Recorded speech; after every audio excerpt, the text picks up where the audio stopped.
So it seems we are back online. So welcome back to the second session of our little Forum of Excellence here at the Monastery of Eberbach in Rheingau in Germany. So we are now welcoming Carolin Hoeltken, also known as Schmidt. So first of all, congratulations to your marriage. I hope you have recovered from the ceremony and the party and the vacation and you are back in teaching. So Carolin is senior teaching assistant or associate at Cambridge University, which translates to something like a assistant or associate professor in German standards. She's been working in economics, she's been working in finance, she's very strong in mathematics, and I hope you're not leaving us all behind with your math skills.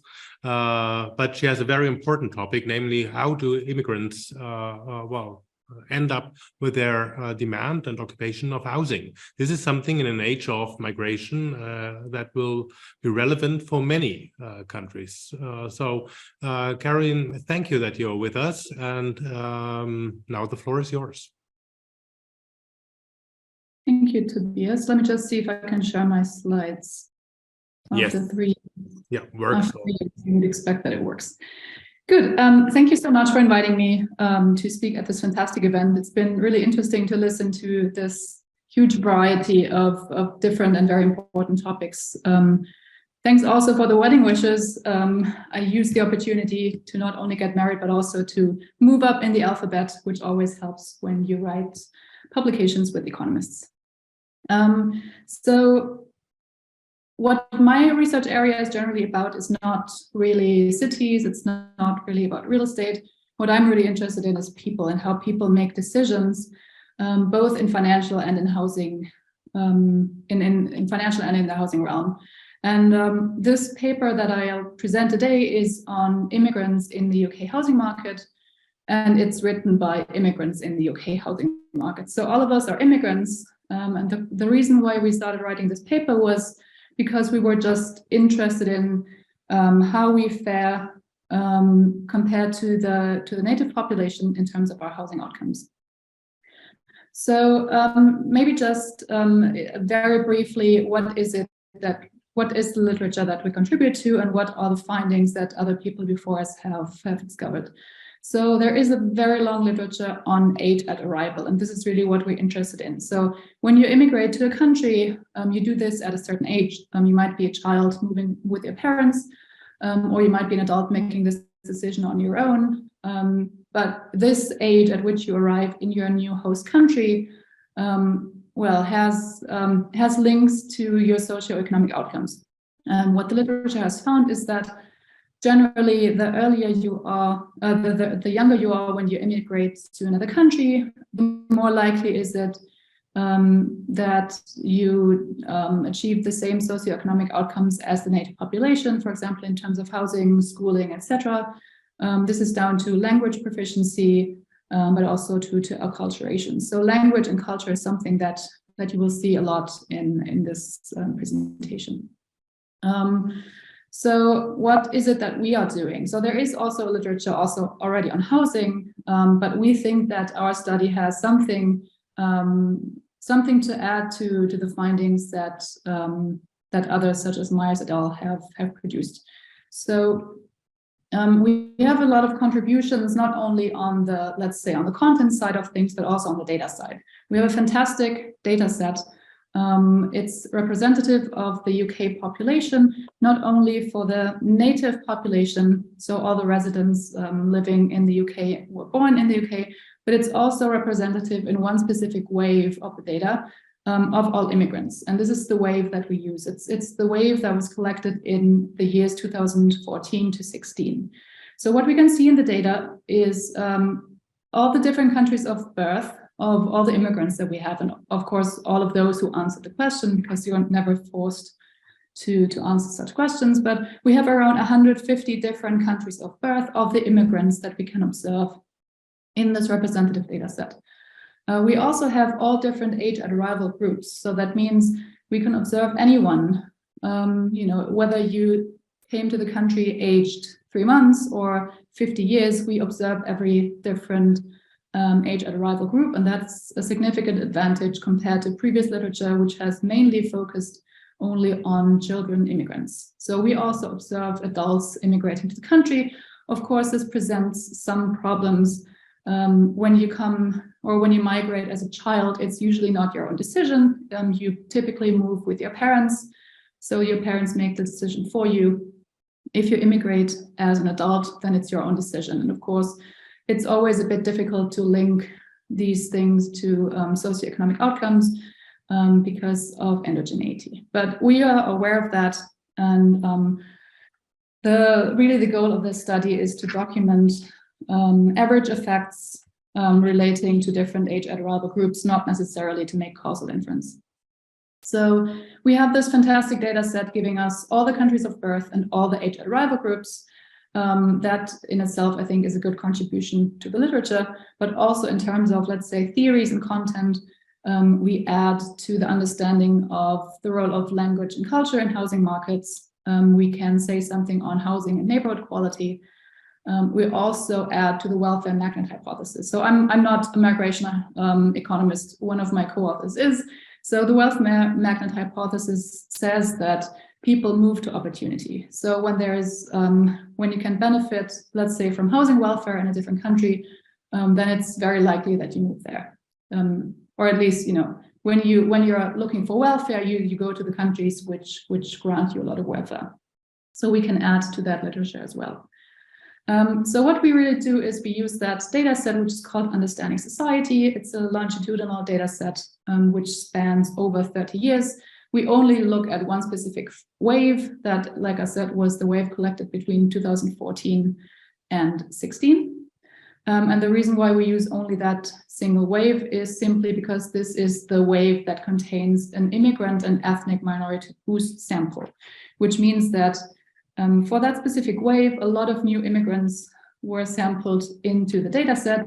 I think it's roughly 3,000 new households where at least one person is an immigrant. So that makes the whole wave not only representative of Brits in general, but also of all immigrants. What we're really interested in studying is how, I'm not sure if you can see my cursor, how the probability of owning one's home at the time of interview is related to that person's age at arrival. So what we do in our main regressions is we look only at first-generation immigrants. So we discard everyone who was born inside the UK. We only look at first-generation immigrants, meaning people who were born abroad and came to the UK after they were born. So we have a lot of different control variables because this is such a representative data set. It is such a big data set, sorry. We have a lot of details, not only on the person, but also on the household that the person lives in. So we know about their age at interview, race, gender, education, employment, household income, household size, marital status, and the region where these people live in the UK, in addition to, of course, the countries of birth. The second thing that we want to see is, and that addresses the welfare magnet hypothesis, whether those who are renters, and this is the majority of immigrants in our data set, whether they have a higher likelihood of living in social housing or receiving housing benefit. We again relate this to the same different variables, and we can see a number of very interesting effects. So I have our different countries of birth, that has one caveat. It would be really nice to enter for every single immigrant their very specific country of birth. That would give us 149 different coefficients telling us, okay, if you come from France, your likelihood of owning your home is so and so many percent higher if you come as a child. And then you can say the same thing for everyone coming from Spain, everyone coming from Mozambique, etc.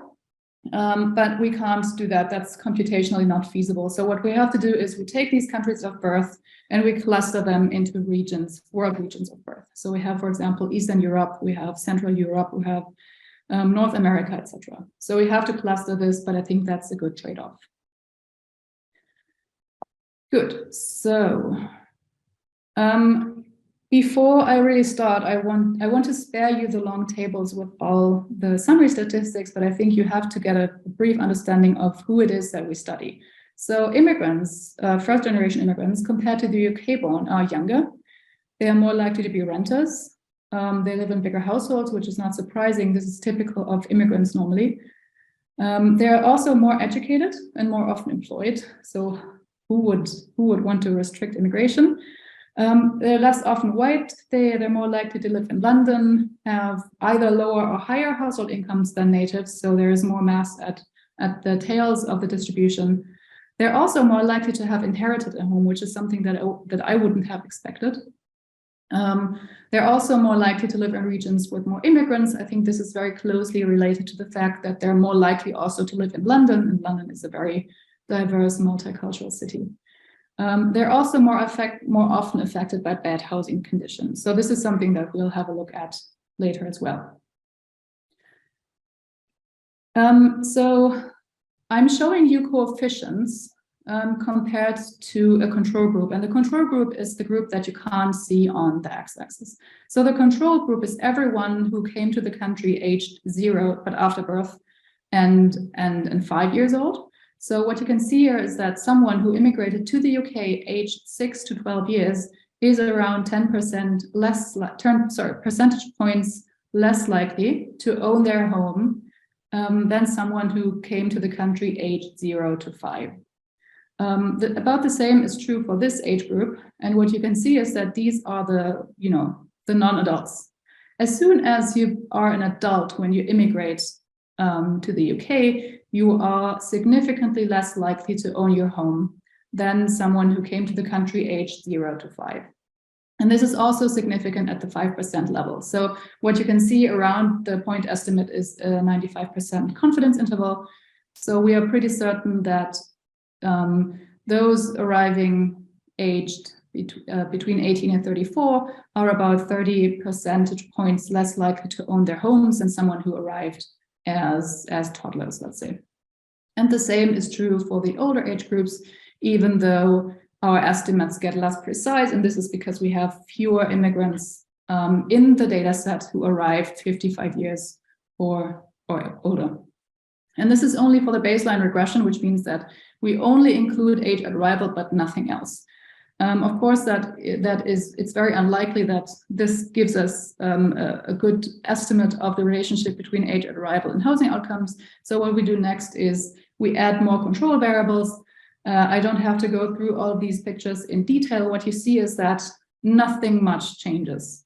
The only thing that really changes is that the children and youth adult and youth age at arrival groups turn insignificant, meaning that if you come to the country, let's pick this last chart, if you come to the country aged 13 to 17, you're just as likely as someone who came aged lower than 5 to own your home at the point of interview. But what you can see is that for adults, there is this huge discount in terms of probability of homeownership at the time of interview. So what we do next is the following. We think that culture plays a very big role in this. And we have this fantastic data set with all the different countries of birth or world regions of birth. What we do now is we restrict the comparison group, and we come up with a new variable, which is an alternative age at arrival group. So what you can see on the x-axis now is not the age at arrival group is not the variable that I talked about earlier. It's a different one, namely one where we include all the native Brits as well. Well, as a native Brit, you don't really have an age at arrival because you were born into the country. So hypothetically, though, we say that your age at arrival is just under 0. So just, you're born in the country, whereas everyone else who entered the country as a first-generation immigrant has an age at arrival group that is higher than yours. So let's say it's a bit higher than 0 to 5, and so on and so on. So the control group that we have in this chart is all the UK-born people. So all the coefficients that we can see, we compare against UK-born.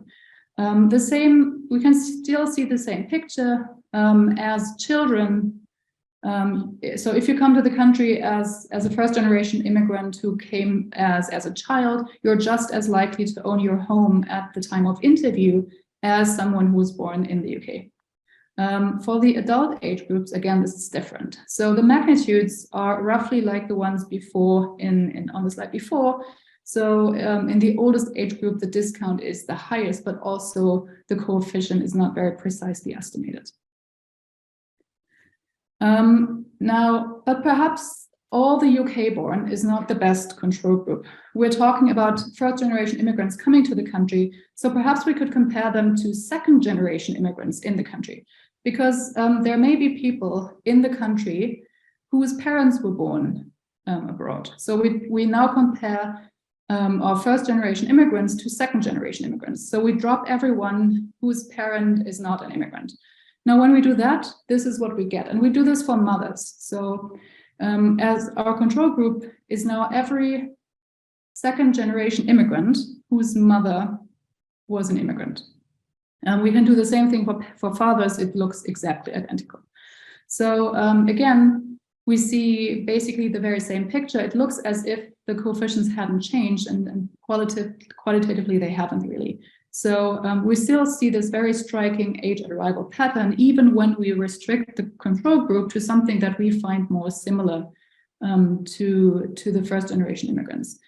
Now, ideally, what we would have done with our country of birth variable is to match every single first generation immigrant to a second generation immigrant who has a father or a mother coming from the exact same country as the first generation immigrant. So, for example, if I emigrate to the UK, I'm German. So if I compare myself to someone who was born in the UK, but who has either a German mother or father, and we do that for all the different countries of birth, then we would get fantastic results. But unfortunately, it's just not feasible. What we can do is we can restrict both groups a bit by looking only at Western European first-generation immigrants and by comparing them with Western or with second-generation immigrants who have at least a mother or a father from Western Europe. So when we do that, what we can see is now the age at arrival pattern really disappears. So what we've done in this exercise is to restrict and restrict and restrict the control group and making both groups a bit more similar to understand if it is culture, or nativity that is responsible for this age at arrival pattern, and that seems to be the case.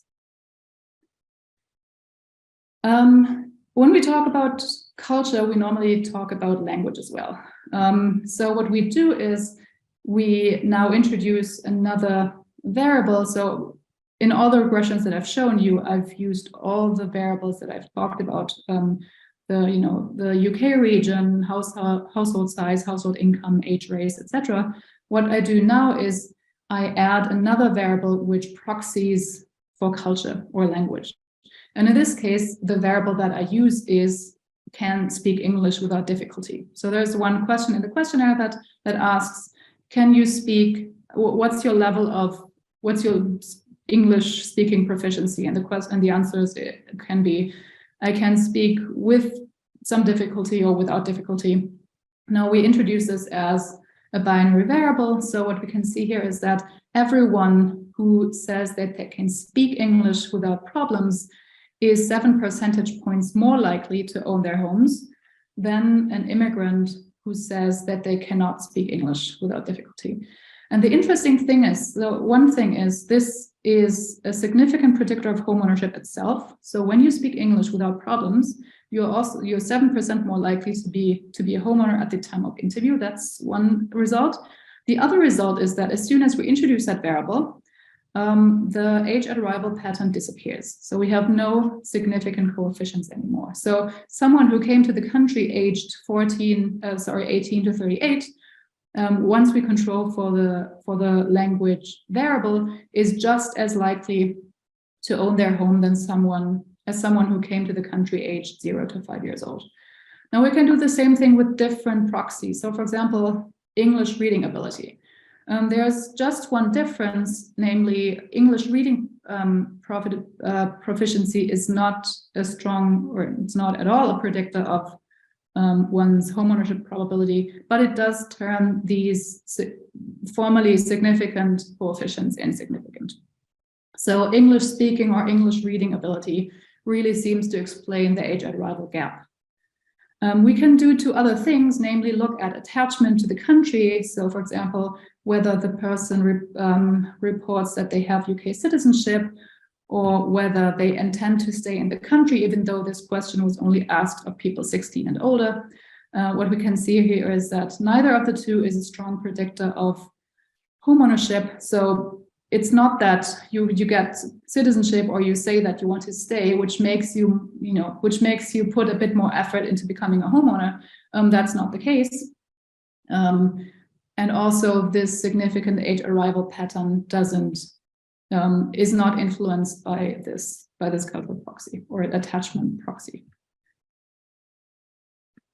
So what we do next is we look at housing and neighborhood quality. So if there is an age at arrival pattern in one's probability of becoming a homeowner, perhaps there is also a pattern in the quality of our housing or the quality of the neighborhoods that we live in as immigrants. If you come to the country, as an adult, you might spend more or less time researching local housing markets. You might be more or less attracted to living in certain neighborhoods, etc. So we expected there to be the same striking age at arrival pattern as with the homeownership probability regression, but this is not the case. So we have 8 different indicators for housing and neighborhood quality. The first 4 that you can see here refer to housing quality. The first one is the number of bedrooms in the house, and this is really the only regression where we can see this age at arrival pattern. So the older you are, the fewer bedrooms you have in your house, which is not terribly unsurprising. If your children moved out, you need less space, you might downsize and live in smaller homes again. Then the second question is whether the household has enough money to afford necessary repairs. None of these coefficients is significant. The third one is cannot afford enough bedrooms, and I have to say a bit more to explain this question. So the question in the questionnaire was whether the household has enough bedrooms to give a bedroom to every child of opposite sex of a different age. So it looks a bit strange when you compare the first and the third graphs. So the first graph says that the older you are, the less likely you have, so the fewer bedrooms you have. The other chart, number 3, says that you are less likely to not afford enough bedrooms. So that makes you more likely to afford bedrooms. You might be wondering, how can you have at the same time fewer bedrooms and at the same time more bedrooms for the children of opposite sex? Well, I think that has to do with crowding and family size of immigrants. We know that immigrants tend to have larger families. If you have to give 1 bedroom to every child of opposite sex, then it's not really necessary.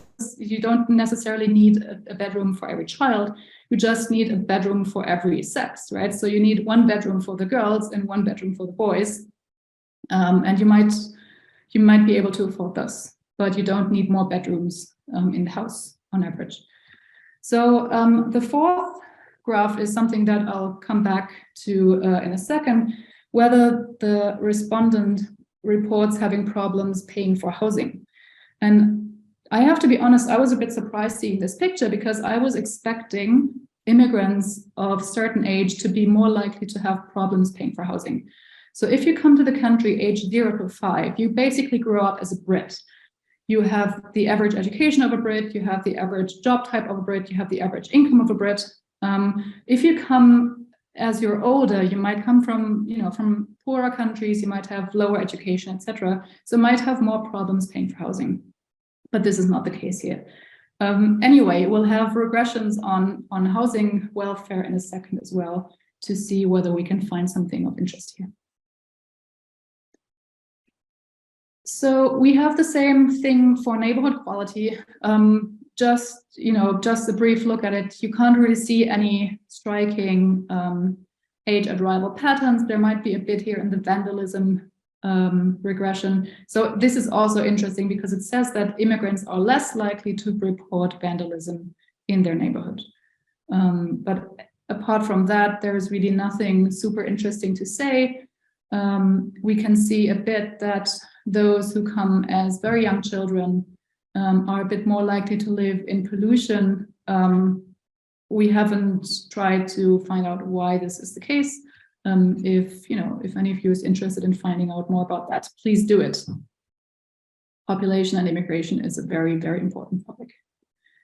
So next we look at housing welfare. We do two different things. We first look at housing benefits. So that can be rent rebates or housing allowances, etc. So you can apply for it and then you get a rent rebate, for example. The other thing is living in social housing, which in the UK is called council housing. Council housing is, so when you want to live in council housing, there are certain requirements. One of them is that you have to have lived in the country for at least 5 years. For housing benefits, no such requirement exists. So what we do here is we look at all the people in the data set, including the native Brits in regressions 2 and 3, to see whether immigrants of certain ages are more or less likely to claim housing benefits. What we can see here, and that is, I think, surprising, in the first column, we can see that those who arrive as adults are less likely to claim housing benefits than those who arrived aged 0 to 5. This is very surprising. We haven't had a look at it yet, why this might be the case. We do know that immigrants have a higher education. This could be, this could be an explanation, or perhaps there is discrimination and they don't end up getting housing benefits. So they might want to have it, but they don't get it. We have no way of knowing this from our data set. The second regression is including all the Brits now as well. So we look at first-generation immigrants and all natives from the UK.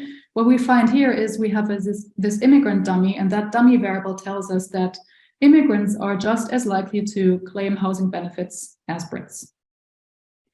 When we take the same sample, but this time with the alternative age at arrival group, so we include Brits in the sample which have this hypothetical age at arrival of a little less than 0, then we can see that immigrants of all age groups are just as likely to claim housing benefits as Brits. And I think this is something that is rather unexpected for some people, yeah, is probably a good finding or an important finding in the current debates, surrounding immigration, especially in the UK. So we did the same thing with social housing. So whether you live in social housing or not. And again, the assumption here is that you have to have been in the country for at least 5 years. So we exclude everyone from the sample who had not been in the country for at least 5 years. And we can see more or less the same thing. So when we just look at immigrants, the older you are, the less likely you are to live in social housing than someone who came to the country aged 0 to 5, who basically grew up like a Brit, right? When we include all the native Brits, we see that immigrants on average are about 10 percentage points less likely to live in social housing than natives. And again, there could be many reasons for this. So you might not know about social housing, or you might fear some repercussions. You don't want to be the immigrant who claims social housing, etc. So this might explain why immigrants are less likely to live in social housing. But if we accept that finding and move on to the third column here, we see that adult immigrants are less likely to live in social housing than Brits. So this effect here, this 10 percentage points difference, mainly comes from older immigrants being less likely to live in social housing than Brits. Good. We just did a little robustness check because, so just in case you haven't seen the skip here in the regressions. So what we've done is we've been a bit more conservative and excluded everyone who'd been in the country up to 10 years. Because you have to go on the housing register, then you normally end up on a wait list. So you have to be in the country for 5 years to go on the housing register, but then also you end up on the waiting list, etc. So we look at those who spend at least 10 years in the country, and our results don't really change a lot. The only thing that changes is that this, in column 2, this coefficient isn't significant anymore, but still we can see this age at arrival pattern that we had before as well. We have found a few null results. I think I have about 3 minutes left, so I'll give it a go. Because I don't want to spare you from the null results. I think they're just as important as the significant results. So what we thought was that we know of all immigrants who were at least 16 years of age at interview, what the reasons are for them to come to the UK. And this is a multiple choice answer, so you might come for job reasons and for political reasons and for family reasons. So we have all these different reasons for migrating to the UK. We were interested in whether, especially these economic reasons, so you come for a job or you come for education, predict your home ownership later, but we don't think, or we don't find evidence for that.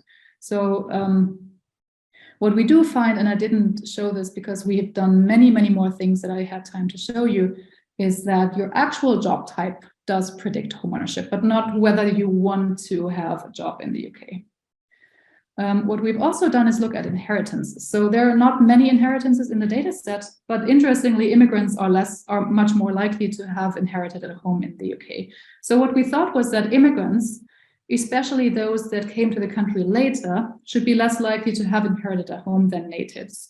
So when you are an immigrant, a first-generation immigrant, then there's really not much reason why you would inherit a home in the UK if none of your ancestors ever lived there, right? So it's still possible, but it's very unlikely, and it should be less likely than a native inheriting a home. We don't find that. What we also don't find is that young arrivals have a higher chance of inheriting a home than later arrivals. So if you are a young arrival, meaning you might have immigrated to the UK with your parents, then you might end up inheriting your parents' home. Whereas when you come to the country age 50, then you don't have a parent in the UK to inherit the house from, right? So again, we don't find any interesting results in terms of inheritances. And the last thing that we did is, when you live in a region with many, many immigrants, then, culture might be less British anyway. So in regions with many immigrants, we expected this age at arrival pattern to be somewhat mitigated, but also we didn't find that. So this is my conclusion. It's not, I would say, I was very surprised by my own findings. I didn't expect them that way.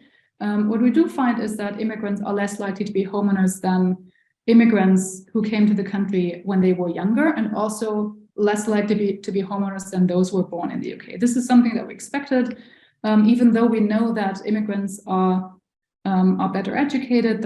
They might even have the better jobs, but we don't find that, and that might have to do with people not wanting to buy a home, people not being able to buy a home, etc. We also find that immigrants are less reliant on housing welfare than natives. We find that language and culture matter, but not that housing quality is affected by age arrival. And to make it to the last slide, are there any open questions? And I had the slide before Tobias said something, and incidentally, there are at least 5 new questions on the slide. So there's a lot that we don't know yet, and a lot that needs more work to be done. For example, there's not much research on adult immigrants and their housing outcomes. And I think this is because you need some exogeneity. People who come to a different country as adults, they move there for a reason, and that's not, your age at arrival is not random, right? You turn 18, you might want to move abroad. So 18 is not random. We also don't know a lot about immigrants' housing adjustments. So how do they move on in life? Do they become homeowners eventually? How long does it take them, etc.? What's the role of discrimination in all of this? What does culture mean in this context? That's a really interesting thing. Does it mean community? Does it mean communication? What is it that we measure with language? And then there's a lot of other things like mobility and, of course, social housing. There's a surprising dearth of literature on social housing. So thanks a lot for your attention. And I'm looking forward to questions. Yeah, thank you very much, Carolin, for this intensive and dense presentation. And in fact, there are questions. If you open the chat function, you see that there are some questions, right? And I have, while you're reading, one obvious question for everything that happens in Britain today. The role of Brexit. What would be your expectation? Because when I usually present on housing in Germany, I said everything there is an answer with World War II. Whatever you question, you find a relationship to World War II or unification, which is a result of World War II. And for Britain, I would expect there is always some link toward Brexit. So looking forward, what impact could Brexit have on your results? Now, I know that it's speculation, but every speculation is a hypothesis for next work. That's an interesting question. So I think, especially with the new discussions about immigration laws, what's known is that immigration should be restricted, but especially low-skilled immigration should be restricted, however you measure low-skilled. So in the policy discussions, what they say is that low skill means you should have a certain income to be able to come to the UK in the first place.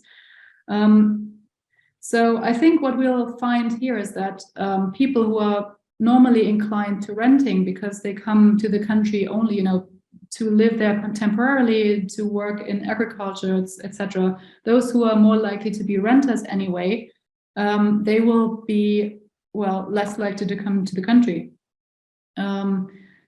So what's also a fact is there is research on the effect of immigration on housing prices. And what that research has found is that immigration actually decreases overall price levels in the housing market because it induces mobility.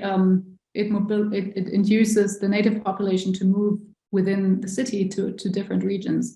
So I think it's really hard to say what the end result will be. There'll certainly be a lower number of people requiring rental accommodation than before, because these are the people who are less likely now to be able to make it into the country in the first place because of these strict requirements for the new immigration law.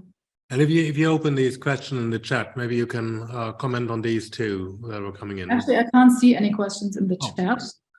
Sorry. Oh.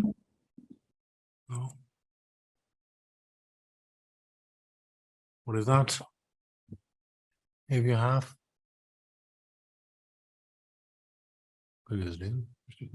Oh, sorry. No, then I have a second question.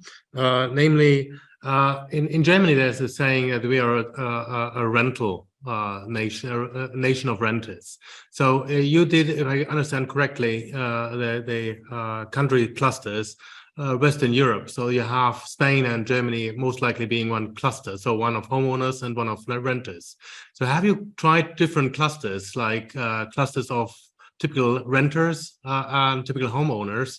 So is it really something that is German or Spanish, or is it just institutions that makes us renters or homeowners? So that is something that you could check with that too.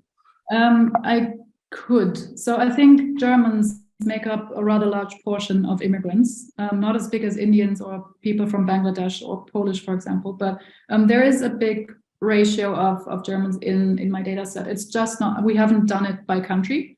So what I can show you is somewhere in my backup slides, I have a picture, hopefully, where we do certain things with the different world regions of birth. So let me just flip through this. So what we have here is non-UK Western Europe. And this is not only Germany, this is all of Western Europe clustered in one graph. So you have a lot of different countries like Germany with a very low homeownership rate, mixed up with Spain and Portugal and Greece, for example. So when we compare this world region of birth with the UK born, they're just as likely to be homeowners. So at least from what I've done so far, I can't answer your question, but there is research in the Journal of Housing Economics that was just published, I think, a year ago, where they do exactly what you asked. So what they did is they looked at immigrants from different countries and looked at the homeownership levels in those countries. and how you take your, how you take your experience with average homeownership levels into your new country.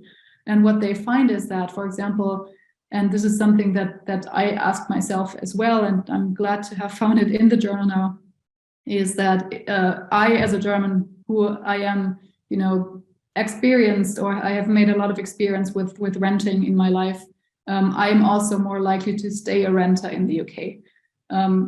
Someone from Spain or someone from Portugal would be more likely to become a homeowner in the UK than me. Thank you for your interest, and thank you for a nice presentation. Very important, and all the best for the young couple. Thank you. And so we're moving on to our next session. Thanks, Carolin. We're moving to a former MBA student.